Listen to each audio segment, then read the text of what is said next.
Do you guys know that some experts attribute Egypt's lack of control in the region to one pharaoh's mistakes? Well, I'm here to talk all about him, and that is the Pharaoh Akhenaten. I'll be talking about things that the world and Egypt can learn from him today for my series Lessons for the World, and I'll be talking about it while I create this look.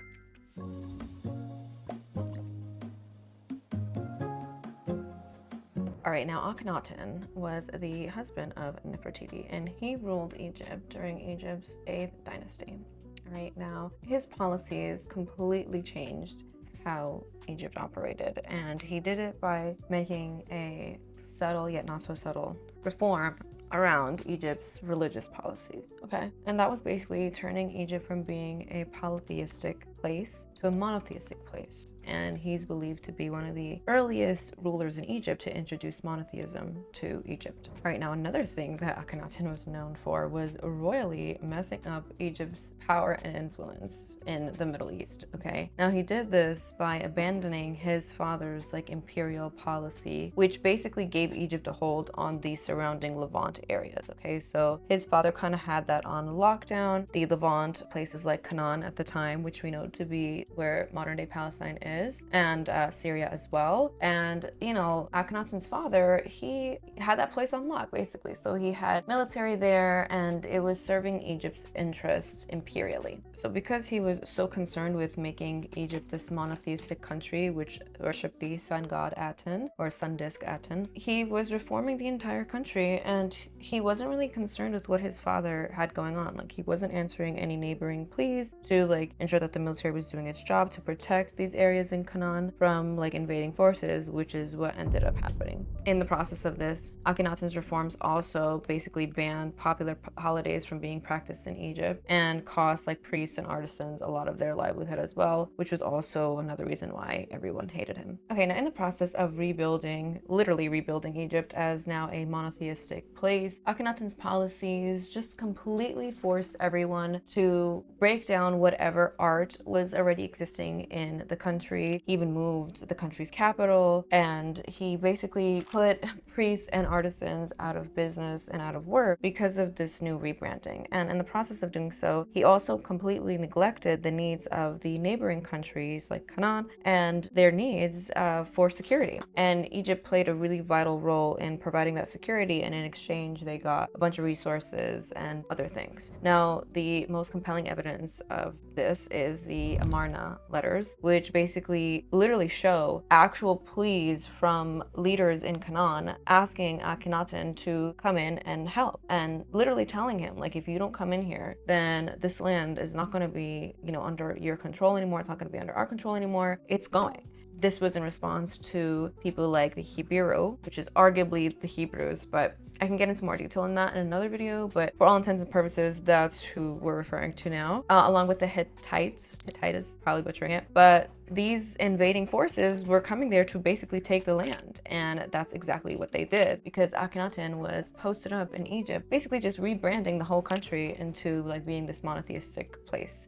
And he used up a lot of the country's resources, a lot of the country's money and labor, and at the same time he was depleting whatever resources he was getting from these areas that he now basically lost control of because he just neglected all the pleas for help from that region. Okay, now as a result of this, Egypt's trade networks along with alliances were basically destroyed, and it really weakened Egypt's influence in the area. So a lot of people were really just not happy with him, and people now say that, they argue that his neglect cost Egypt influence in the territory fundamentally, to the point where he's still to blame basically for Egypt's lack of control. And I'm gonna explore some of that and share how I think that the current administration has learned but also not learned from Akhenaten, and lessons that the entire world can learn from this man, because to be honest, he really did himself dirty. He did the whole country dirty.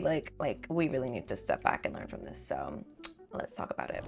All right, so what can the world learn from Akhenaten's royally ridiculous methods of rule? Okay, so number one, strategic engagement is very important. Now, Akhenaten's neglect of Canaan shows like what happens when you kind of just focus on what you have going on in your own country and you neglect all of the efforts from rulers before you, even if they're your father, their efforts to kind of expand your empire or utilize resources from your neighboring countries, okay? And that's what the control in Canaan, like Egypt's hold on Canaan, that's what it was doing for Egypt. It basically was a pathway for important trade routes, which made Egypt a lot of money. And also this rule over these areas gave Egypt access to a lot of material that Egypt needed to thrive, like timber and whatever else countries need, right? So this is something that rulers today, especially modern Egypt, can learn from. It's to understand that engaging with the territories that serve you and that you work with is just as important as engaging with your own country. So you can't just abandon ship and neglect the engagement that you have, especially if they are good for your country, because otherwise everyone's going to pay for it. Now, Egypt's administration today can learn from this, especially with Gaza, because if there continues to be instability there, Egypt will most definitely pay the price as well.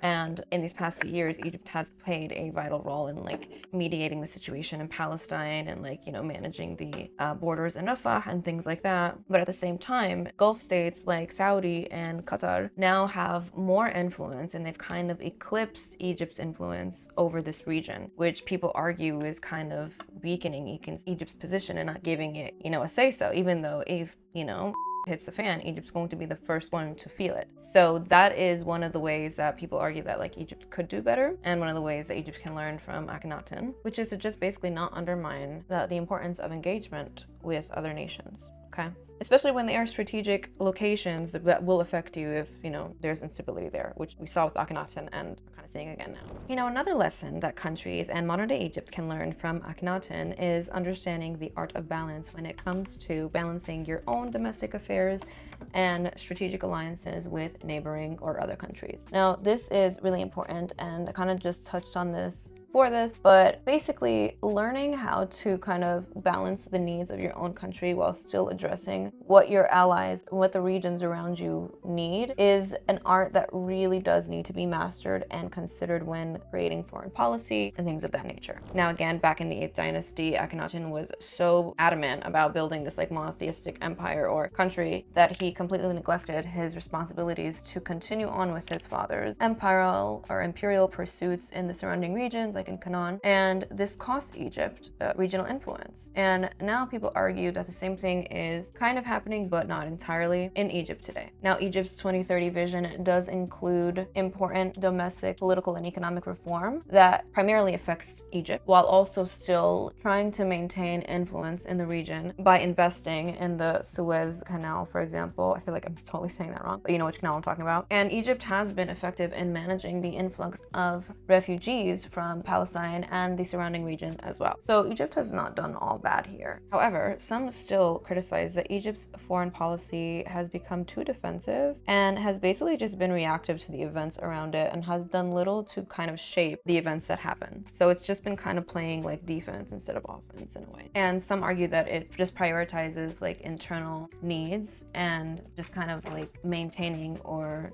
protecting its current regime over like trying to really assert its regional dominance. Now, another important lesson that Egypt and the world can learn from Akhenaten is the importance of building and sustaining strategic alliances. Now, Akhenaten kind of ignored everyone inside and outside of Egypt, but Egyptian leaders today seem to be doing a good job in maintaining Egypt's role as like a security partner for strong forces in the region like Saudi and the UAE. But at the same time, it is also still heavily reliant on them for like financial support. And it's also heavily reliant on the US for military support as well, which many argue kind of puts pressure on them to be vulnerable to any commands that these other countries have on Egypt, which, you know, really doesn't do much for Egypt's autonomy or, again, dominance in the region. And a lot of people criticize that Egypt's current administration doesn't really do too much to kind of build alliances with important groups or like actors in the region, and it kind of just isolates Egypt and the current administration, making it really narrow and weak in a way.